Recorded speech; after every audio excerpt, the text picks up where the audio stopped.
আলাইকুম রহমতুল্লাহ।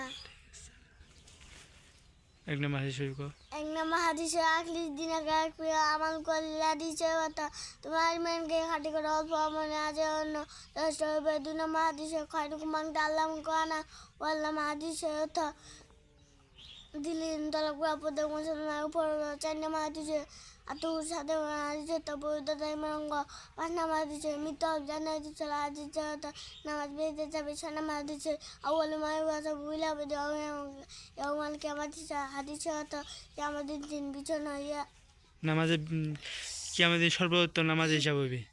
কিয়ামতের দিন সর্বোত্তম নামাজের হিসাবে হইবে। হ্যাঁ, তারপরটা হাদিসের অর্থটা আমি কিছু তারপরটা কো যেটা মনে আছে ওইটা কইব। সান্নামা দিছে ভালো লালমে আল্লাহ বিদি কাবলে আল্লাহ আদে আন্নামা দিছে আদু আউয়ালি বা হাদিসে আদু আইবেনে।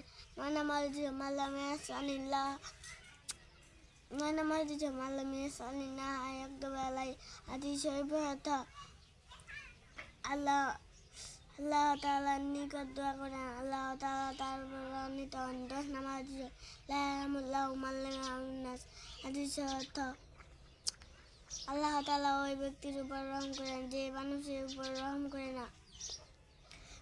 11 নম্বর হাদিসে আল মুসলিমু মান সালিমান মুসলিমুনা মিন লিসানি ওয়া ইয়াদি হাদিসে মুসলমান ওই ব্যক্তি যারা তো মুখ হইতে পর মুসলমান নিরাপদ থাকে।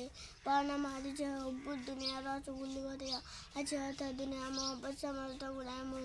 13 নম্বর হাদিসে ইন্নামাল আমালু বিল খাওয়াতিম হাদিসে সে জামানের নির্ভরযোগ্য। হ্যাঁ, মাশাআল্লাহ।